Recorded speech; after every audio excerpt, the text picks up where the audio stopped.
ตะเก่าเขาตะเก่าเขาก็เลยก็มุนเจ้าห้องหาคำลำมุนเจ้าห้องหาตะกาที่จิกก็เปือว่ากามบนห้อไว้กากามสามคอบ่ถ่อมกามมุนเจ้าอะไรขึ้นผ้าบ่ถ่อมกามก้นกาอะไรเป็นชัดเทบ่ถ่อมกามกลุกามมีไก่พิษบนตะวันตั้งสวนว่ะตะเก่าเขาดอกมุนเจ้าไก่ห้องหาที่จิกน่ะคือตะเก่าเขาที่ขึ้นผ้านั่นน่ะนี่ใช่เลยบ่ถ่อมกามมุนเจ้าอะไรขึ้นผ้าไหนไล่หลูไล่ตาเจ้าไหนไอโจ้ขามเจ้าไหนไล่หลูไล่ตาอยู่ไหนไอโจ้มีไว้เจ้าไหนไล่หลูไล่ตาเจ้าไหนโจ้ไม่ไว้เจ้าไหนในมุนเจ้าลาดป่านที่ของตะเก่าเขาหลูถ่อมกามมุนเจ้ามึงจงอะไรขึ้นผ้านะเพราะถ่อมกามก้นกาปีสัตเทติอารามเตติมีดมูบ่ติมูติกูมาเลยมาดบ่มีดมาใช้หามูเลยหามูติเลยมาปยาถึงน้ำมาได้ถึงมาต่อห้องหาปยามาว่าอะไรจริงถึงมาห้องมาสามปยาถึงมาต่อหาปยาถึงมาห้อยมาขันมาถึงมาชาวอาจิตมาน่ะมันมีดมาที่เป็นสัตเทวะเพราะถ่อมกามลูกกามมีได้ปุนวางเขาจริงนั่นปุนวางเขาจริงไหนปุนสมุกันปุนวางเขากันไหนปุนวางเขากันวางกันไหนเพราะผู้สมุเจนจ้าพิษปุนวางตั้งน้ำจังหยอกให้ปอกในก็ลายมีมั่งอะไรไหนนะจังว่าตะเก่าเขามุนเจ้าห้องหากูคำนั่นอันเจ้าว่ามุนเจ้าห้องหามาเจ้าอยู่ในห้องหามาถ่อมตะลาวะมาถ่อมตะลาวะมาถ่อมตะลาวะคำว่าก็มาถ่อมเขาคำไหนก็ชมายินเขาคำว่าก็ชมายินเขาคำไหนก็ชมาถ่อมย่อคำไหนว่าตะลามาถ่อมคำว่าอะไรมาถ่อมคำไหนคำว่ามาถ่อมคำไหนมายินไหนคำได้ก็มายินคำว่าก็มาถ่อมไหนมันจะมีเรื่องกันหน้าจอวะไหนมันจะอีกหนึ่งเก่ามันจะอีกหนึ่งวะมันเป็นเมียวผมเมียวมันเก่ามายินเป็นเมียวหนึ่งมาถ่อมเป็นเมียวหนึ่งพอมายินเนี่ยมันยินหลายๆก็อันเปิดลูกจ้างลูกกำมันเฮ็ดจ้วงตลาดจะคือลาดดีกว่ามันเอานั่นเพราะในจึงในมายินก้อยช่างสอนชุ่มมาว่าตาชิบคองก็เอาในเป็นตรามายินก้อยวะมันมายินก้อยพอมันมาถ่อมมันในเต้มันถ่อมไว้รองจ้างรองกำได้ไอ้จ้องว่าพอจ้างกำเจ้าไหนโจ้ติมีมาเจ้าไหนห้อยพอช่องกินวิยาจ้าในไอ้จ้าจ้องไอ้โจ้มันติดปั่นมาเจ้าไหนห้อยพอเขาเมือกเจ้าไหนจ้องเจ้าเป็นอาเปียเจ้าไหนห้อยพอได้พอถ่อมในเป็นตรามาถ่อมว่านั่นพอถ่อมพอจ้างจ้อมกำจ้อมเป็นตราเขามาถ่อมตราว่ะที่เขามาถ่อมตราว่านั่นพอจ้างจ้อมกำจ้อมมันอันตราโหไว้เดี๋ยวเขาถ่อมจ้อมจ้อมจ้างจ้อมเขามาถ่อมว่ะย่อเพราะว่ามายินเด้ยินเอาหลายๆก้อยพอยินตั้งไส้ออกให้ตั้งขาพอยินตั้งขาสมองให้ตั้งไส้ไปค่ายคนพวกเราเปลี่ยนในเชิงได้ก็เปลี่ยนตรามายินก้อยมายินตราก้อยต้องสูยินนะคำมายินก้อยมันถ่อมไหนเราก็ไปไหนแล้วจังว่ามาถ่อมเป็นเมี้ยวเนื้อน่ะมายินเป็นเมี้ยวเนื้อก้อยการหนังหือในตะกาวเขาเพราะเป็นคนมาถ่อมตรานั่นเขาก็ไว้เจอจีน่ะชื่อเผยมันสีกรรมด้วยจ้านี่ป่านในอันตะกาวเขาเห็นว่าตั้งเตี่ยวมุนเจ้ามุนจ้างเจ้าเขาเตรียมตั้งเตี่ยวก้นห้อยก้นถ่อมตั้งเสียงตั้งลายอย่างบ้าเขาก็ใครกาก็ว่านี่ป่านพลัมใครกามีงานอะไรจริงจริงใจพอมาใครกาให้ก็ก้อยกาจึงห้ามใครกาวาสนาเขาจึงช้ำจ้อยก้อยงานอะไรจึงห้ามใครเผาก้อยกาตั้งเฮ็ดบารมีเขาจึงกำเดียวอยู่ชีก็ในอาทิตย์ปีมันผู้ผู้หันเพราะใครกานี่ป่านเนี่ยมันง่ายว่ะที่เรียกว่าง่ายไหนจึงง่ายจึงช้ำหยาบไปเองก็ที่เรียกว่าง่ายจึงช้ำหยาบไปเองก็ไหนเพราะหูอยู่หูน้ำเจ้าน่ะจึงจะได้การนิพพานยาวเพราะว่าอยู่เขาหูน้ำเขาหูอันไรก็เขาหูอยู่หูน้ำเขาเจ้านั่นขันถางงาป้าเจ้านั่นอยู่น้ำขันถาช่องป้าว่ะรัตนาใจ12เจ้านั่นเขาหูมดเหี่ยวตัวกำเบี่ยงตัวเกาไล่เจอกำเบี่ยงเกาไล่เพราะว่าไหนเจ้าเขาหูมดอะไรเนี่ยเจ้าการนิพพานเจ้าการนิพพานเขาหูเขาได้การนิพพานนี่ว่าเพราะนั่นนี่ว่านะนาตราห้อยก้อยกาหูหลายๆป้อมหมอเช็ดซ้ำการนี่ป่านหลายว่าตะกาเขาหูตัดหลายก็กว่าหลายเส้นจ้าได้รู้มาดีการเขาเนี่ยโบเผาอกจกชัยก่อนตัวเขาย่ำการนี่ป่านเขาหูแก่ยุกหนาเขาหูหมอกระป้าชัยก่อนเขาหมอแก่ไล่หมักตายยังเตียนก่อนยุกเป็นหืนหนามเป็นหืนเขาหูม้วนเขานั่นก็สังเลคำการนี่ป่านก็เปิดโชกะปริจามักตาผัวเมียตาเยียงเขาเมียอันการนี่ป่านได้กะง่ายจ้านมาเพราะเยียงได้กะง่ายป้อมเยียงตัวเขาขึ้นป้อมเยียงอาจารย์เขาขึ้นป้อมเยียงลองตั้งมือเขาขึ้นป้อมเยียงป้อมโชตาปั่นตัวเขาขึ้นวันไหนเต้ตัดในการนี่ปั่นกาไล่การไล่โมไล่ชัยหลวงตะวันตั้งขึ้นก่อนการนี่ปั่นได้ตีว่าหูอยู่หูหนามสะโพกโมไล่ออกไล่ไล่เอ็นไล่ชัยไล่ดูพี่ก่อนการไล่ก่อนการไล่ก่อนกะเปียใครมีหยาน เพราะว่าใครกันนี่ป่านแต่มันหลุยยังตัวเฮาขึ้นมันหลุยในช่างไว้ก้าตราตัวเฮาว่าตัวเก่าเนี่ยมีรองช่างไว้ห่างดีสีอีร้อยห่างดีบ่ามห่างดีเก่ากันเอาชับเปียมาสีกันเก่านับซ้ามาขนาดซ้ำขนาดข้ามาทุกเก่าข้าเอาจะหาหนอนไม้ย่อหมู่สีตัวเก่าได้มันมีรองช่างไว้ไอ้เจ้าว่ามันมีตุ่มขี้ลงไว้ตุ่มขี้ลงไว้เป็นตีดีเปียดหลายๆไว้ตีดีเอาได้สักว่ามีหีไว้ยังไหนเขาจองการที่ป่านบ้ามยังตัวเขาเนี่ยการนี่ป่านไล่อำนาจนี่ป่านไล่ม.10 ใส่แต่ละก้อนฮอดนี่ป่านหยาดเขามีแต่ละก้อนมันกว่าไล่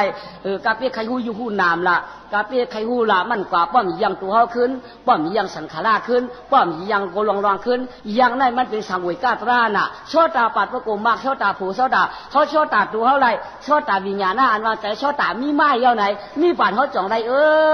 ตะกานี่ป่านเขาจ่องไร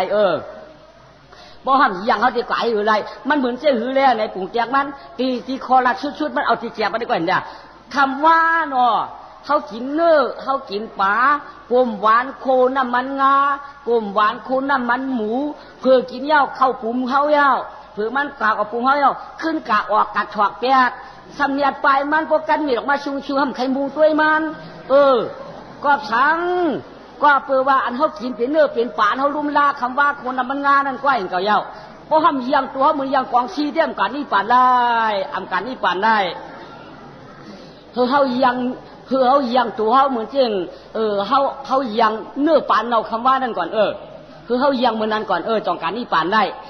พวกขี้ออกใช้ออกคนเขาการไหนเจ้ากับพันยาโหติ่มเฮ็ดหรอกน่ะเขาตียังแล้วน่ะในจังหวะนั้นน่ะมันเป็นอย่างละอันออกกากอันนั้นไหนมันเป็นเนื้อป่านเขากินคำว่าเมื่อกินได้หวานได้จ้างแก้มย่ำอื่นคือกำเนี่ยเผืองเปลี่ยนขึ้นมาวันอื่นจะไล่มันเอาหนากำได้เผืองออกมาแทงมันในเต้มันเหมือนเก่าเอาหนาจังว่าพวกยังเหมือนนั้นเต้นี่ป่านนี่ตีกว่าง่ายจะกล่าวเขาเจนจ้าด้วยวุยผ่านด้วยวนด้วยดีพวกตอนด่าได้ว่าใครกว่านี่ป่านได้หูอยู่หูนามตันแล้วก็ป้อมยังสังขาราก็ได้ในอ่ำกว่าไรสังเสียวเขายังตัวเขายังยุกนามเขายังอ่ำมันอ่ำเนี้ยสุขาสร้างเนี้ยใครป้นใครเปลี่ยนน่ะยันขึ้นเบื้องภาคเอาที่ตึกมีหลอมกลมตัวนาดินก็หันมีเอาจูว่าตัวเขาไว้ก็เปิดไหนแดดแล้วก็นั่นได้ไอ้จ้องว่าป้อหูชีฟ้ามาดันหน้าขี่เหนือหัวไว้ห้อ่ำปนวันตายเพราะตายม่ามปนวันเกิดเพราะเกิดม่ามปนวันทุกข้าเพราะทุกข้าม่ามปนวันขี่เพราะขี่มาหนึ่งเดียวหนึ่งเจ็บหนึ่งกังไว้จูเมียเพียบตาจูหมาขำหัวไว้ตั้งดีได้เอาเจ้ามาหนึ่งเปียวเนี่ยเปียวหังหายเปียวสังไว้ทุกข้าลงเลยตันหนาเขาก้อยไว้ตาหนาอยากกล้าลงตาหนากิเลสาลงตาหนากามาวนลงตัวหนาตาหนาตัวตาหนามาปัญญาพังเขาก้อยไว้จังหวะมันปันขีเนกเตี้ยเตียงเขาก้อยไว้ตาหนาได้เลยมันจะตาชาลูกพระเป็นจะโกโหไว้ตาหนาเอาหน้าพระเป็นว่าว่าลงตาชาได้ตาหนาที่ตีกันได้ตาเต็มนามีตาหนาตาขันเจริญด้วยนะป้อมไปในนี่ป่านได้เพราะในนี่ป่านก็ตาชาได้มีแต่ว่าโหไว้บรรเทานี่นะศาสนาก้นหูก้นหมวไว้ผ่านจอมก็ศาสนาพระเจ้าว่ามันมาเจอเก้มันเป็นศาสนาเขาอันนี้เขาอยู่ในกีกังมันพ่อหมอเฮติศาสนาพ่อหมออยู่ที่ไหนที่ไหนศาสนาในสองไว้บรรเทาช่องขอแน่พ่อหมอเฮ็ดหมอช่างหมอจอมหมอวิทยาตัวเขาอาจารย์เขาอย่าหึงยอกเพราะในเต้จริงศาสนาอยู่น่ะเพราะอาจารย์เขายอกในหนามันได้โคยอกเนี่ยโคขึ้นเอาโคเนี่ยขึ้นมาเอาแผ่นกูบเลยนะโคยอกเนี่ยเอาแผ่นกูบเลยนะอาจารย์ยอกเนี่ยมันเจ้าสังกูบเดี๋ยวสังมากุบอาจารย์ยอกเขานั่นมันหยาบดูแลเอาสังมากุบหนาไหนเต้ซ้ำดูแลเอาสังกุบอาจารย์ยอกเขาเอาขันทีเขาเปิงหนึ่งเอาปารามีเขาเปิงหนึ่งเอาเจอช้อนเจอเขาเปิงหนึ่งเอาเจอช้อนตัวเขาเปิงหนึ่งว่าเนี่ยมันเป็นอันมากุบอาจารย์ยอกเขาเพราะใครหูอันกุบมันอันในมากุบอาจารย์ยอกเขาเขายำลักเขาป้อมลักเขาสติวิทยาเอาเจอช้อนเจอเขาได้เป็นกุบอาจารย์ยอกเขาเขายำโกดป้อมโกดป้อไหนจึงนี่ก็มันเป็นเอาเป็นเจอช้อนเจอเขาในมันเป็นอันกุบอาจารย์ยอกเขายาวแผ่นยอกแต่โคยอกได้เอาแผ่นมากุบกอบในเด้จะกะเขาตราเนี่ยนะก็ในถ่อมตราเนี่ยนะตราในมันเดียที่เปลี่ยนนะตราในช้อนก้นเกี่ยมก้าช้อนปลาก้นหนุ่มป้อยยุ่มก็เป็นตรานั่นน่ะป้อมยุ่มเนี่ยก็จังว่าจังว่าเป็นลัดเลียกันนั่นน่ะเฉพาะตรามันจะกว่างจังเลี้ยงจ๋าว่าเนี่ยน่ะกวนอนในตัวอิงร่วมเลยตัวอิงร่วมเลยพอร่วมนี้เนี่ยก็จะอยากอีสัง ร่วมมันวันนั้นมันนำหนาลู่ร่วมใครไล่ร่วมใครกินร่วมใครให้ร่วมใครขู่ร่วมการ่วมเปี่ยวร่วมเชื่อร่วมตู้ข้านรกการร่วมมันร่วมหลายๆน่ะก็ถังร่วมทั่วไปไม่ไปต่อกำเจอแล้วร่วมถวยจะเขาจะออกได้ก็ซ้ำเป็นร่วมเขาเนี่ยข้างในอยากขวนไว้ไหนปืนในใจเขาใครกวาดตั้งได้ตั้งนานก็ซ้ำใครกวาดก็ซ้ำเป็นร่วมเขาเนี่ยตองว่าร่วมมันเชื่อนั่นเป็นร่วมเสาร่วมตาหนาลายเป็นตาหนาแล้วตาชามนี้ป้อมป้นในนั้นร่วมในเดียตาชามนี้เอาป้อมป้นในนั้นร่วมในเดียตาชาเดียติมิวทีไรนี่ป่านง่ายแล้วนั่นคือเขาสังขารตะไลเนี่ยว่นเอาเนื้อมันกลางกวางเหว่นเอาเนื้อมันแจ็บเหสีดีงามๆหูตัวจีนเท่าไหนคือพวกเวยสังเวยก้าสังขารยีอย่างมันสังเวยก้าจืดจางมันอย่าไปมองมุมมองต้องตาอันห่างดีอย่าไปมุมมองต้องตาอันเหม่ออย่าไปมุมมองต้องตาอันหอมอย่าไปมุมมองต้องตาอันรักป้าตั้งติเจ๊กมาชุบปั่นมาตื้อปั่นมันอันว่านั่นพวกไหนจึงสังขารตระสังเวยก้าตระนั่นเตะป้วนยาวนี่ป่านได้ตีกาง่ายๆเหมือนที่เขาไปกองเชียวขึ้นนั่นยาวตะกาเขาสองว่าพวกยังว่าตูเก่าจะเก่าใครกินอันหวานใครหันอันเจียมใครวัดอันเหม่อใครเฉยอันดีใครหวังคู่กันคู่คำใครห้ำหวานใครห้ำเด็กใครห้ำนายดีเด็กปาดนังดาหาสายข้อมองกุ้ยบ่ได้เด็ดนี่ปาดเนี่ยตีเอากระเหลลูกกวนก้อยกับพ่อหาเจ้าไหนยาวไหนช่ำเตียวกระเหลมาละนี่ปาดได้ป้อมเอาเจอตรานั่นสั่งสอนชุ่มมาตูเจ้าเก่าเอาตอซาเขาก็หายโมหะเขาก็หายพ่อเลยชื่อมันจ่องช้ำฉามามันจ่องช้ำฉามาตะกายิงใจเขาก้อยการนี่ปาดเนี่ยเขาย้อนว่านี่ปั่นชูวันนี้ก็กลัวปอยเอานี่ปั่นชูเนี่ยก็ปอยเอาเพราะว่านี่ป่านมันได้เตี้ยกว้างตั้งกามันนั่นง่ายตั้งกามันง่ายมันทีเดียมันได้นำนางเก่ากาเป็นสัตว์เทวากาเป็นขุนหัวข้ามว่าหลุดที่เจ๊กตานที่เจ๊กไหนมันจ่องกาอะไรนี่ป่านเก่าก้อยกาอ่ำมากมีอีกคดีนี่ป่านก็ช้ำไหลก้อยเก่าว่าโซตามากโซตาโพสังขารตรายินันยินจันสังขารตัวเจ้าเก่าเขาขึ้นมาเพราะในได้จึงโฮมบ้านมีเงินเนี่ยเปียกก็เลยนี่ป่านเก่าก้อยกาเขาเจียวจ้าจากตาหน้าก็เลยนี่ป่านสีหน้าก็เลยนี่ป่านเก่าความในเด้ตลาดนั่นเนี่ยป่านตะกาเขาเฮามาเอาจ้องเอาก้นใครที่ป่านในเขาเลยสติตระอยู่นำคันถาสองป้าสีมือเฮาในก็มันใกล้อ่อนให้ตีนเฮาในก็มันใกล้อ่อนให้ตาในก็มันใกล้อ่อนให้ชั่วเฮาก็มันใกล้อ่อนให้หูเฮาก็มันใกล้อ่อนให้ก้นเฮาในมีหูสองขวานมีตีนสองขวานมีตาสองขวานมีมือสองขวานไว้กับมือขวานหนึ่งอ่อนดีมือขวานหนึ่งอ่อนเมือกหูเฮาก็ขวานหนึ่งอ่อนดีขวานหนึ่งอ่อนเมือกขวานอ่อนจึกตะลาจ่อว่าหูในมันมีหลายมันมีไว้กันจับมาในมันว่าพร้อมใจกันเสียงดังเก่าหูตะลาเจอตะลาชบตะลาจินตะลามือตะลาตาตะลาเป็นเมียวหนึ่งหูเมือกตาเมือกจินเมือกชบเมือกเจอเมือกเป็นเมียวหนึ่งคนลองจ้างจะหือแด่เนี่ยที่มาใครในรูปก่อนนะเจอตะลาอันว่านั่นจริงจะหือจินตะลาได้อันตะกาวเขาลูกเคลื่อนนี่เลยเผียวมากคำในสองคำสามคำก่อนกันข้าเจ้าจูจ้ามาได้เป็นจินตะลาว่านั่นเป็นจินตะลาว่าไป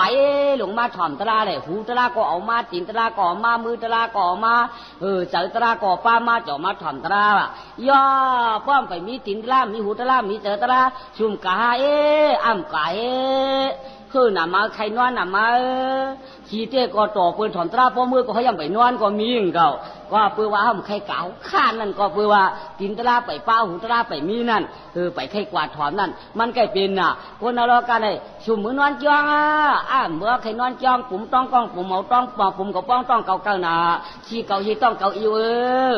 สมัยในก่อนมีเก่าสังเกตว่าเพื่อนเจ้าเก่าว่าเขากะดีตั้งนั้นตั้งในหืมกว่ากว่าแล้วนี่ก็ใกล้ปีน่ะเก่าคนนรกาสังขารตราเนี่ยแต่ว่าเจนจ้าได้ดีพอถอนกามุนเจ้าได้คืนผ่านวันนั้นมันหมานมันหมานว่าใครคืนเมื่อนี่ป่านจึงคือได้ยังตัวใจเขาคืนละตะกามายิงใจเขากูก้อน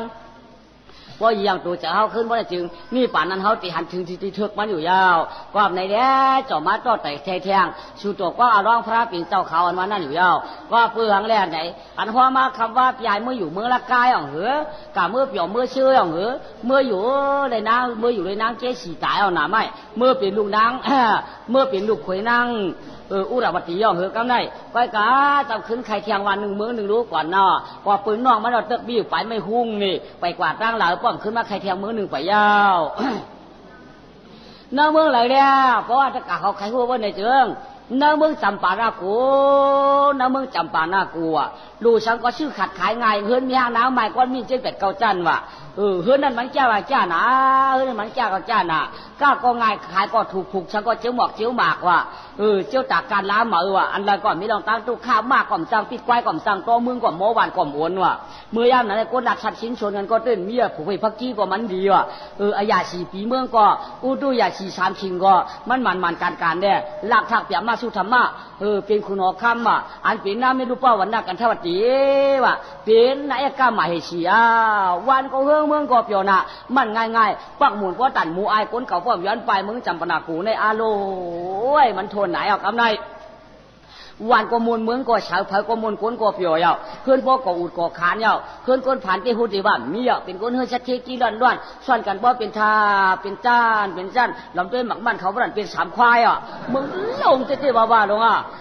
วันก็เฮืองมึงก็ดีได้หรอวันมึงผีจิก้ามึงจำบานาโกปีเกเรื่องซาตางมีเพิ่นจอง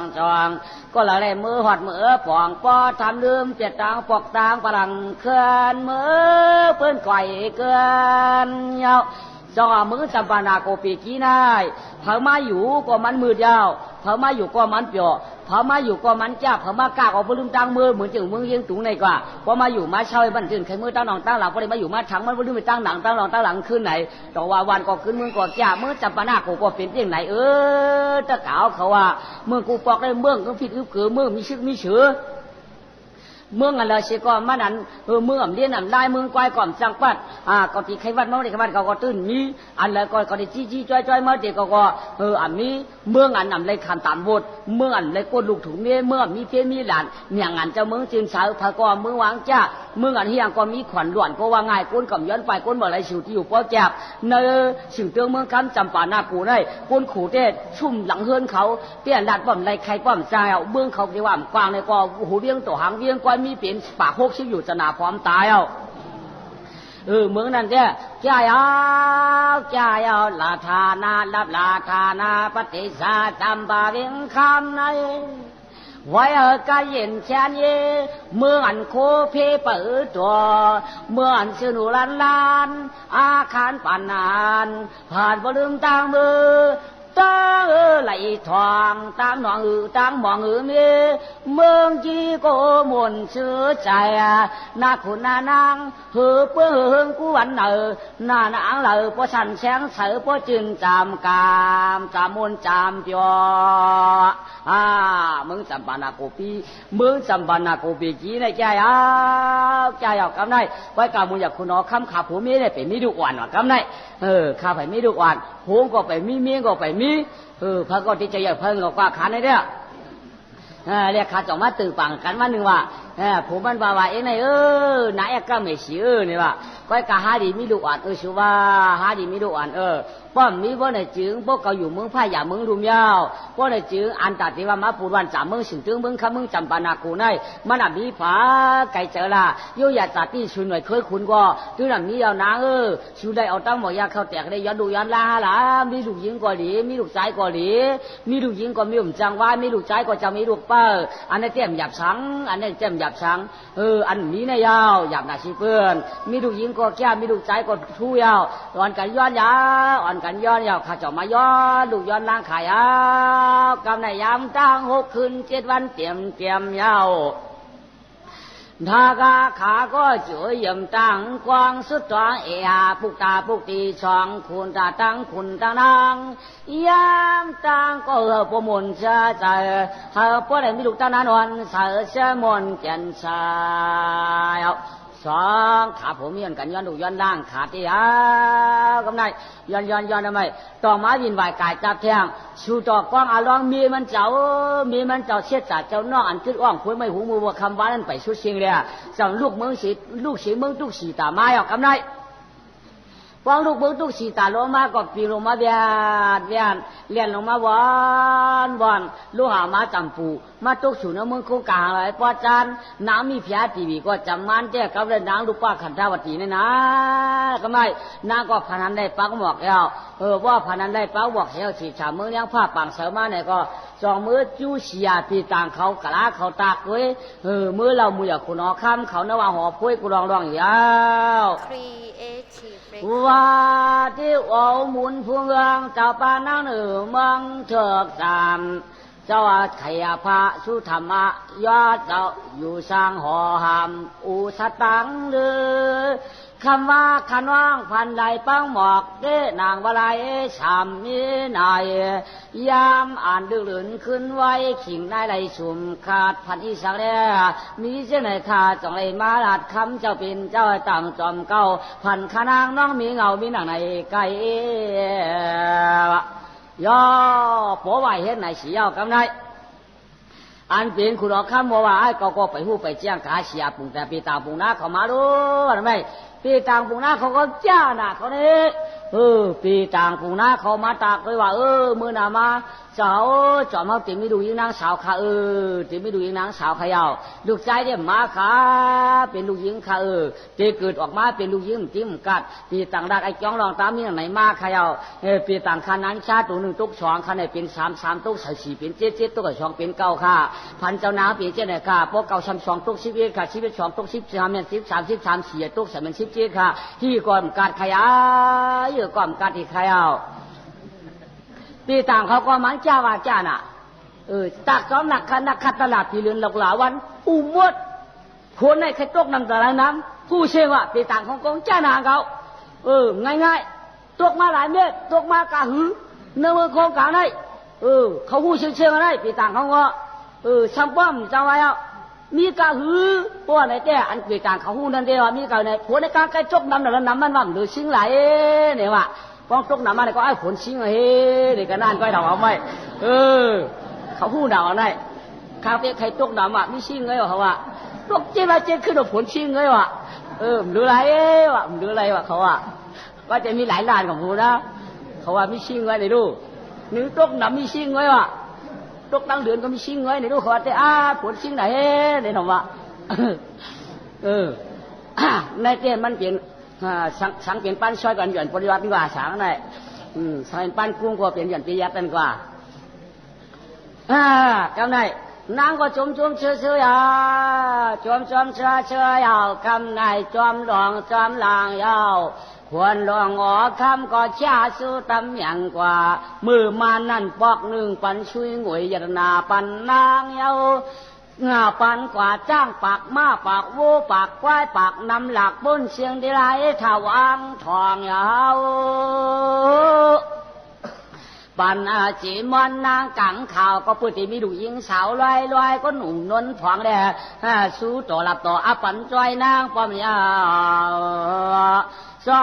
ปันตั้งเงินช่วยป้องปากคำหิวช่วยป้องปากเฮ็ดนานเนี่ยปันตั้งขอมตานางนี่เขาเป็นปีจีร้องต่างจินสู้ต่อหลับต่อกำมันในพวกนางก็มันกว่าเนื้อต้องเที่ยวชีชาเยอะกว่าเยอะการนี่เนี่ยสะเก็ดย้อยผ้าปันผู้ต่อที่ได้ถึงมา